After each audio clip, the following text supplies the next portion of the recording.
అందరు కూడా దేవాలయాలకు వెళ్తూ ఉంటారు, సామాన్యంగా అందరూ వెళ్తారు. మొక్కు ఉంటుంది, ఏదో మొక్కు, కొబ్బరికాయ ఒకటి మొక్కు ఉంటుంది.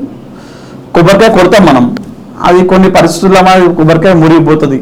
అందరూ బాధపడతారు, కొబ్బరికాయ ఇట్లా మురిగిపోయింది, స్మెల్ వస్తుంది అని చాలా బాధపడతారు. కానీ దానివల్ల ఏం కాదు, కొబ్బరికాయ వల్ల ఏమవుతుంది, ఏం కాదు. మనం దైవాన్ని నమ్ముకున్నాం, ఆ దైవాన్ని నమ్ముకొని నువ్వు ముందుకు వెళ్తే ఆ దైవం ఎప్పుడు నీ వెంటుండి నిన్ను కాపాడుతుంటుంది. మనం చేసేది ఒకటే, న్యాయంగా ఉండాలి, ధర్మంగా ఉండాలి. ఆ ధర్మ మార్గంలో పోతే భగవంతుడు కూడా మన వెంటే ఉండి మనం ఎప్పుడు కాపాడుతూ ఉంటారు.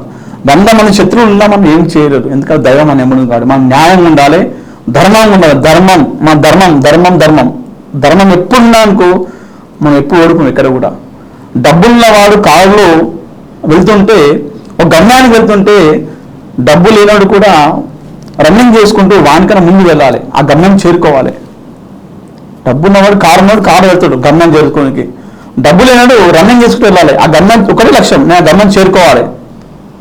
వాడు పోతున్నా సంబంధం లేదు, నేను చేరుకోవాలంటే చేరుకోవాలి, అంతే వెళ్ళిపోవాలి. అలా కారు ఉన్నది, ఎట్లా పోవాలి ఆలోచించదు. సో దైవం అంటే చెప్తిగా, దైవం మనుష్య రూపేణ, దైవం ఎక్కడ లేదు, మనుష్యులనే దైవం ఉన్నది. కాబట్టి కొబ్బరికాయ కుదిరినా బాధపడద్దు. మనం న్యాయంగా ధర్మంగా చేసుకుంటూ పోతే ఆ ధర్మమే రేపు కాపాడుతుంది. పరమశివుడు లేని మనం ఎక్కడ ఉన్నాం? శివుడు, శివోచ్చ హృదయం విష్ణు, విష్ణువచ్చ హృదయం శివుడు. అందరూ వేరు చేస్తారు దేవుళ్ళని, ఇది నా దేవుడు, ఇది నీ దేవుడు అని. శివుడు లేనిది విష్ణు లేడు, విష్ణుమూర్తి లేని శివుడు లేడు. అందరూ కూడా మన దేవుళ్ళని దయచేసి అందరూ కూడా ధర్మ మార్గంలో నడవండి, ధర్మాన్ని చెప్పండి. అందరూ కూడా కాబోయే తరాలకు కూడా మీరు ధర్మం చెప్తుంటే వాళ్ళు అదే బాటలో పెడతారు.